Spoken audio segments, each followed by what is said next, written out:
Hello students. तो आज के हमारे हिंदी के लेक्चर में हम क्या सीखेंगे।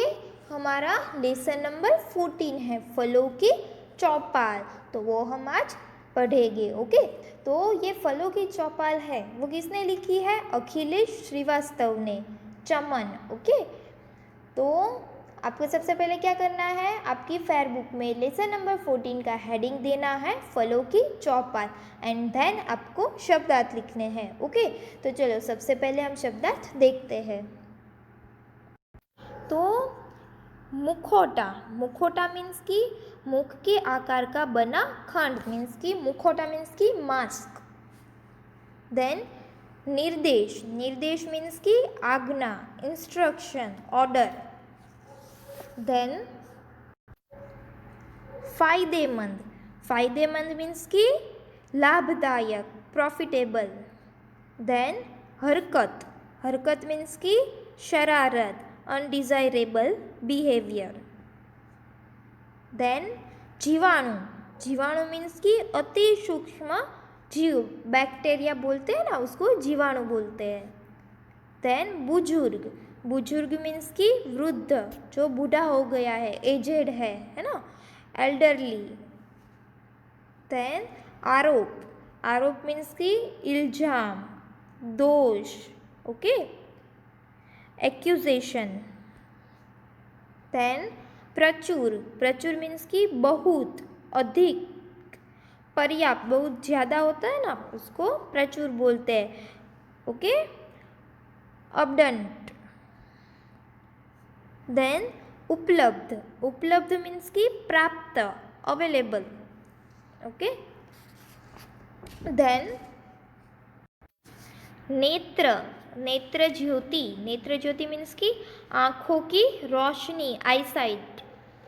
देन रत्ती भर, रत्ती भर मीन्स की अंश मात्र, थोड़ी सी, लिटल। देन फायदा, फायदा मीन्स की लाभ, बेनिफिट। देन निष्कर्ष, निष्कर्ष मीन्स की परिणाम, निर्णय, कंक्लूजन, रिजल्ट। ओके, तो ये हो गए हमारे शब्दार्थ। अभी हम लेसन देखते हैं। तो पात्र है, पात्र में कौन कौन है? कुल 10-12 बच्चे, कुछ लड़के कुछ लड़कियां। पात्र में कौन है? कुल 10-12 बच्चे हैं और कुछ लड़के हैं और कुछ लड़कियां हैं। ओके, हम कैसे ड्रामा करते हैं वैसे एक ड्रामा है। ओके, तो सामग्री में क्या क्या है? अलग अलग फलों के मुखौटे, मतलब कि मास्क, अलग अलग फलों के मुखौटे हैं। सभी बच्चे अपने अपने चेहरे पर एक एक फल का मुखौटा पहने हैं। आम का मुखौटा पहने एक बच्चा एक ऊंचे आसन पर बैठा है। आसन मीन्स की सिंहासन बोलते हैं ना, चबूतरे, उसको। सर्वप्रथम केला खड़ा होता है। तो कुल 10-12 बच्चे हैं, उसमें कुछ लड़के हैं एंड कुछ लड़कियां हैं और सभी बच्चे अपने अपने चेहरे पर एक एक फल का मुखौटा पहने हुए हैं। उसमें से आम का मुखौटा पहना एक बच्चा एक ऊंचे आसन पर बैठा हुआ है। सर्वप्रथम केला खड़ा होता है तो और केला बोलता है, सामने दरी पर बैठे फलों की तरफ देखकर। जहाँ पर राजा बैठता है, फलों का राजा कौन है? आम है, इसीलिए आम है वो कहाँ पर बैठा है? सबसे ऊंचे आसन पर बैठा हुआ है। और कैसे वो राजा होता है और उसके दरबार में राजा का आसन बीच में होता है और उसके सामने 2 लाइन होती है, उसको दरी बोलते हैं, है ना, तो वो दरी। ओके, तो केला सामने दरी पर बैठे फलों की तरफ देखकर बोलता है, साथियों, आप लोगों को शायद पता होगा कि फलों के राजा आम जी ने यह बैठक क्यों बुलाई है। तो केला सबसे पहले खड़ा होता है और सारे फलों की तरफ देखकर बोलता है, कि साथियों, आप लोगों को शायद पता होगा कि फलों के राजा आम जी ने यह बैठक क्यों बुलाई है। केला क्या बोला कि आप सारे फलों को देखकर बोला कि राजा आम जी ने यह बैठक क्यों बुलाई है, वो आप सबको तो पता होगा। दरअसल आप लोगों में से बहुत के बारे में कई शिकायतें मिली है। तो केला क्या बोला कि दरअसल बात ये है कि आप लोगों में से बहुतों के बारे में शिकायतें मिली है, अतः आप लोगों से जानने और कुछ जरूरी निर्देश देने के उद्देश्य से हमारे राजा आम जी ने यह बैठक बुलाई है। तो केला खड़ा होकर क्या बोला कि कई के बारे में शिकायत आई है, इसलिए आप लोगों से जानने और कुछ जरूरी निर्देश मतलब कि इंस्ट्रक्शन देने के उद्देश्य में हमारे राजा आम जी ने यह बैठक बुलाई है। फिर आम की तरफ देखकर, महाराज, यह अमरूद का बच्चा बहुत शैतान हो गया है। तो फिर केला ने क्या बोला आम की तरफ देखकर कि महाराज, यह अमरूद का बच्चा बहुत ही शैतान हो गया है, बहुत ही शैतान हो गया है। इसने शास्त्री नगर वाले श्रीवास्तव जी के लड़के को खांसी कर दी। तो केला ने क्या शिकायत की अमरूद के बारे में राजा आम जी को कि अमरूद है वो बहुत ही शैतान हो गया है, शास्त्री नगर वाले श्रीवास्तव जी के लड़के को खांसी कर दी है। तो फिर आम बोला अमरूद की तरफ देखकर, क्यों भाई अमरूद लाल, यह मैं क्या सुन रहा हूँ। तो आम ने अमरूद की तरफ देखकर क्या बोला कि क्यों अमरूद लाल, यह मैं क्या सुन रहा हूँ। तो फिर अमरूद बोला मेरी कोई गलती नहीं है सरकार, अब आप ही बताइए, सर्दी के दिन में शाम के समय अमरूद खाने से खांसी नहीं होगी तो और क्या होगा। तो अमरूद ने क्या बोला कि मेरी तो कोई गलती नहीं है, अब आप ही बताइए, सर्दी के दिन में शाम के समय अमरूद खाने से खांसी नहीं होगी तो और क्या होगा। अगर मुझे सवेरे थोड़ा दिन चढ़ने के बाद से लेकर दोपहर तक खाया जाए तो मैं कोई नुकसान नहीं पहुंचाता। नुकसान की कौन कहे, मैं तो बहुत फ़ायदे की चीज़ हूँ सरकार, दांतों और मसूड़ों के लिए मैं बहुत फ़ायदेमंद हूँ। तो फिर अमरूद ने क्या बोला कि मेरी तो कोई गलती नहीं है सरकार, सर्दी के दिनों में शाम के समय अमरूद खाने से खांसी नहीं होगी तो और क्या होगा। अगर मुझे सवेरे थोड़ा दिन चढ़ने के बाद से लेकर दोपहर तक खाया जाए तो मैं कोई नुकसान नहीं पहुंचाता हूँ। तो इसलिए हमें भी अमरूद कब खाने चाहिए, दोपहर तक ही खाने चाहिए, शाम को हमें अमरूद खाने चाहिए नहीं। तो अमरूद ने क्या कहा फिर कि नुकसान तो मैं नहीं करता हूँ, पर मैं तो बहुत ही फ़ायदेमंद हूँ, दांतों और मसूड़ों के लिए तो मैं बहुत ही फ़ायदेमंद हूँ, दांतों और मसूड़ों को बहुत ही स्ट्रांग बनाता है अमरूद खाने से। ओके। फिर संतरा बोला आम की तरफ देखकर, और इस गाजर की भी बहुत शिकायतें आ रही है सरकार, जो भी इसे खाते हैं दस्त और पेट की गड़बड़ी के शिकार हो जाते हैं।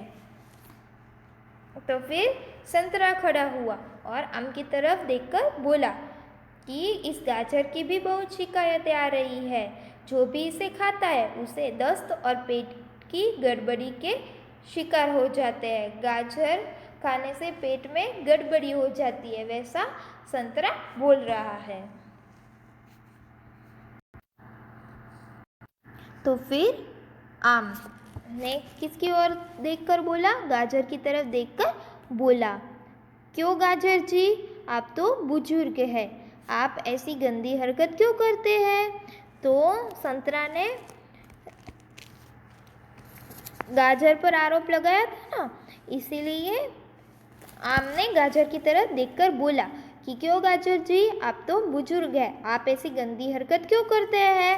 तो फिर गाजर ने आम की तरफ देखकर जवाब दिया कि श्रीमान संतरा प्रसाद द्वारा मुझ पर लगाए गए आरोप सच नहीं है सरकार, आप मुझ पर विश्वास करें।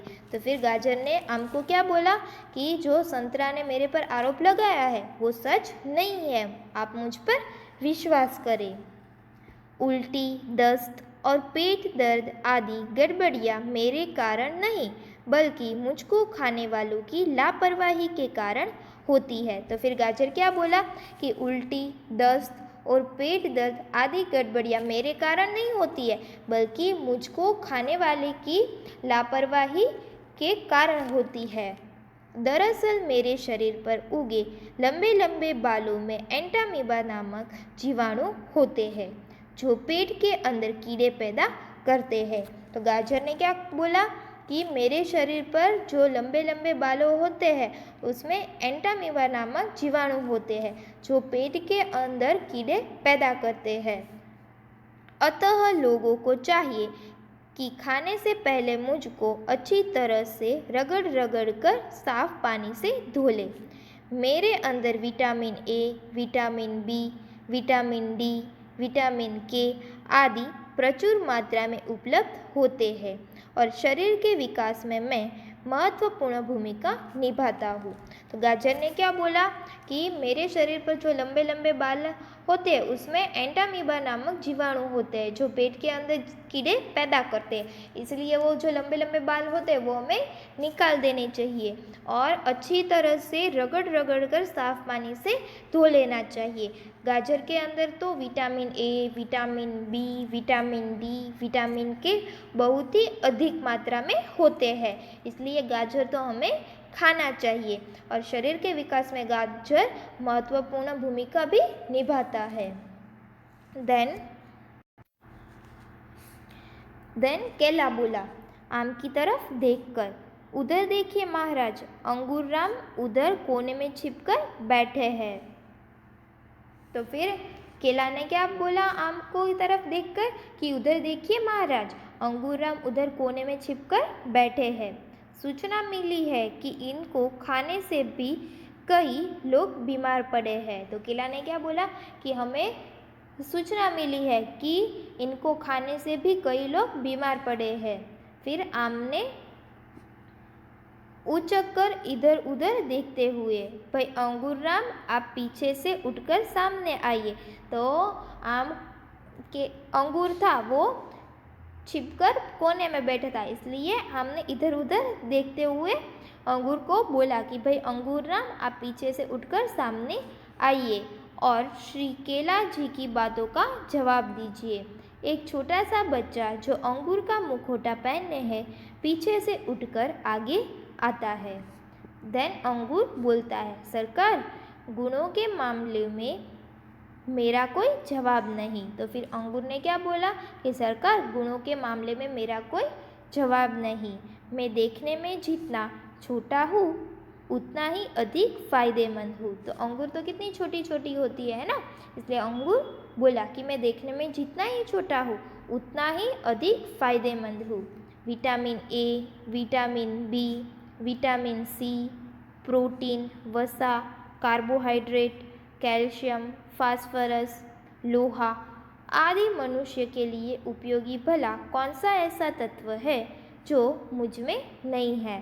तो अंगूर है वो बहुत ही फायदेमंद है, उसमें बहुत ही सारे विटामिन्स है, कार्बोहाइड्रेट है, कैल्शियम है, फास्फोरस है एंड लोहा भी है। तो इसलिए अंगूर कह रहा है कि मनुष्य के लिए ऐसा उपयोगी भला कौन सा ऐसा तत्व है जो मुझ में नहीं है। तभी तो शरीर में खून बढ़ाने, खून की सफाई करने, नेत्र ज्योति बढ़ाने में मेरी महत्वपूर्ण भूमिका होती है। इसलिए अंगूर ने क्या बोला कि शरीर में खून बढ़ाने या फिर खून की सफाई करने में नेत्र ज्योति मतलब कि आईसाइट उसे बढ़ाने के लिए मेरी महत्वपूर्ण भूमिका होती है, इसलिए मैं किसी को नुकसान नहीं पहुंचाता हूँ पर मैं तो बहुत ही फायदेमंद हूँ, ऐसा अंगूर बोला। देखो इधर कैसे आम है वो सिंहासन पर बैठा है ना, इधर गाजर है, केला है, ये क्या है अंगूर है ना। वैसे अलग अलग मुखौटे पहने ऐसे बच्चे हैं। तो फिर केला बोला, लेकिन क्या यह सत्य नहीं कि आपको खाने से कई लोग पेट की गड़बड़ी के शिकार हुए हैं? तो केले ने अंगूर को बोला कि लेकिन क्या यह सत्य नहीं है कि आपको खाने से कई लोग पेट की गड़बड़ी के शिकार हुए हैं? केले ने ऐसा अंगूर से कहा, इसलिए अंगूर ने जवाब दिया, आपका आरोप बिल्कुल सच है।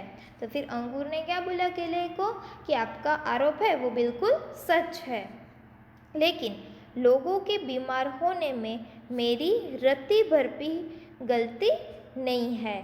तो फिर अंगूर ने क्या बोला, आपका आरोप बिल्कुल सच है, लेकिन लोगों के बीमार होने में मेरी रत्ती भर मतलब कि मेरी थोड़ी सी भी गलती नहीं है। होता यह है कि ठेले वाले मुझे खुला लेकर, तो फिर अंगूर ने क्या बोला कि ठेले वाले होते हैं वो मुझे खुला लेकर बेचा करते हैं। मेरे ऊपर तमाम धूल और गंदगी पड़ती रहती है तथा मक्खियाँ भिनभिनाती रहती है, लेकिन मुझको खरीदने वाले इतना भी कष्ट नहीं करते कि खाने से पहले ठीक से धो ले। ऐसे में अगर वे बीमार पड़ते हैं तो फिर मेरा क्या दोष? तो फिर अंगूर ने तो क्या बोला कि आपका आरोप बिल्कुल सच है कि मेरे खाने से कई लोग पेट की गड़बड़ी के शिकार हुए हैं, लेकिन लोगों के बीमार होने में मेरी रत्ती भर मतलब कि थोड़ी सी भी गलती नहीं है। ठेले वाले हैं वो मुझको खुला लेकर बेचा करते हैं, और बाहर जो अंगूर होते हैं वहाँ ठेले पर होते हैं ना, तो उसके ऊपर धूल गंदगी रहती है और उसके ऊपर मक्खियाँ भी भिनभिनाती रहती है, लेकिन मुझको खरीदने वाले इतना भी कष्ट नहीं करते कि खाने से पहले ठीक से धो ले। इसलिए हम कोई भी चीज़ बाहर से लेके आए, फ्रूट्स हो, तो हमें वो अच्छे पानी से अच्छी तरह से साफ़ कर लेना चाहिए, क्योंकि बाहर धूल मिट्टी सब कुछ उसके ऊपर उड़कर आता है, फिर मक्खियाँ भी उसके आसपास घूमती रहती है। इसीलिए हम ऐसे ही खा जाए तो हम बीमार होते हैं, है ना। इसलिए हमें अच्छे पानी से वो साफ़ कर लेनी चाहिए। ओके, इसलिए अंगूर ने बोला कि इसलिए ये लोग बीमार पड़ते हैं, तो फिर उसमें मेरा क्या दोष? तो फिर सेब बोला, आम की तरफ देखकर, हम सभी फलों की स्थिति लगभग एक जैसी ही है महाराज। तो फिर सेब ने क्या बोला आम की तरफ देखकर कि हम सभी फलों की स्थिति लगभग एक जैसी ही है। अधिकांश लोग हमें खाने का सही तरीका ही नहीं जानते। तो सेब ने क्या बोला कि अधिकांश मतलब कि ज़्यादातर लोग हमें खाने का सही तरीका ही नहीं जानते, इसीलिए हम लोग चाहते हुए भी उतना अधिक फ़ायदा नहीं पहुंचा पाते जितना पहुंचाना चाहिए। मुझको ही लीजिए। तो सेब ने क्या बोला कि हम सारे फल हैं उसकी स्थिति लगभग एक जैसी ही है। अधिकांश लोग खाने का तरीका ही नहीं जानते, इसलिए हम लोग चाहते हुए भी उतना अधिक फ़ायदा नहीं पहुंचा पाते जितना पहुंचाना चाहते हो। फिर सेब भी बोल रहा है कि खनिज, लवण और विटामिनों की मैं खान हूँ, गुणों का खजाना हूँ। तो फिर सेब ने क्या बोला कि खनिज तत्व मेरे में है, फिर लवण और विटामिन का मैं खजाना हूँ। मेरे बारे में तो यह कहा गया है कि जो व्यक्ति रोज़ एक सेब खाए उसे कभी डॉक्टर के यहाँ जाने की ज़रूरत नहीं पड़ती। तो सेब क्या कह रहा है कि मेरे बारे में तो यह कहा गया है कि जो भी व्यक्ति एक सेब हर रोज़ खाए, ओके, उसे कभी डॉक्टर के यहाँ जाने की ज़रूरत नहीं पड़ती। लेकिन बहुत से ऐसे लोग हैं जो खाने से पहले मेरा छिलका उतार लेते हैं। तो सेब क्या कह रहा है कि बहुत से ऐसे लोग हैं जो खाने से पहले मेरा छिलका उतार देते हैं। मेरे छिलके के ठीक नीचे विटामिन सी और ए होता है जो छिलका उतारने पर नष्ट हो जाता है। लोगों को चाहिए कि मुझे छिलके सहित ही धोकर खाए। फिर सेब बैठ जाता है। तो सेब क्या कह रहा है कि रोज़ आप लोग सेब खाए तो कभी भी आपको से डॉक्टर के यहाँ जाने की ज़रूरत नहीं पड़ती है। और कई लोग ऐसे होते हैं जो सेब का छिलका उतार कर खाते हैं, तो हमें छिलका उतारना चाहिए नहीं, क्योंकि छिलके के नीचे ही vitamin C and vitamin A होता है। इसलिए आप छिलका निकाल दोगे तो उसके ऊपर जो विटामिन, उसके नीचे जो विटामिन होता है वो नष्ट हो जाता है। इसीलिए आपको छिलके के सहित ही सेब खाना चाहिए। इतनी बात करके सेब नीचे बैठ जाता है। फिर आम, अभी आम राजा है ना, इसलिए अभी आम बोला, आप बिल्कुल ठीक कह रहे हैं सेब जी। आप सबकी बातों से यह निष्कर्ष निकलता है, निष्कर्ष मीन्स कि यह रिजल्ट निकलता है, यह निर्णय होता है कि लोग फलों को खाने में आवश्यक सावधानी नहीं बरतते। तो इसलिए हमने क्या बोला कि लोग फलों को खाने में जो सावधानी रखनी चाहिए वो नहीं रखते हैं। लोगों को चाहिए कि खाने से पहले फलों को खूब अच्छी तरह से धो लें। तो हमें भी क्या करना चाहिए, जो भी फ्रूट्स बाहर से लाए वो हमें खूब अच्छी तरह से साफ कर लेना चाहिए, धो लेना चाहिए। और कुछ फलों को छिलके सहित खाना चाहिए, और जो फल है वो छिलके के साथ खाना चाहिए, वो हमें छिलके के साथ ही खाना चाहिए। छिलके उतारने से फलों के पोषक तत्व नष्ट हो जाते हैं। जैसे सेब होता है, उसके हम छिलके निकाल देते हैं तो उसके जो पोषक तत्व होते हैं वो नष्ट हो जाते हैं, जो विटामिन्स होते हैं वो ख़त्म हो जाते हैं। तो अच्छा भाइयों, सभी को बहुत बहुत धन्यवाद। अब सभा विसर्जित की जाती है, पर्दा गिरता है। विसर्जित मतलब कि यहाँ पे फिनिश हो जाती है, ओके। और पर्दा गिरता है मीन्स कि जो ड्रामा था वो भी पूरा होता है। तो इस लेसन से हमें क्या सीख मिलती है कि जो भी फल हम बाहर से लाए वो हमें अच्छे तरह से अच्छे पानी से साफ़ करना चाहिए, और जो भी छिलके सहित फ्रूट हमें खाने चाहिए उसकी हमें छिलके निकालने चाहिए नहीं, ओके बच्चों। Thank you students.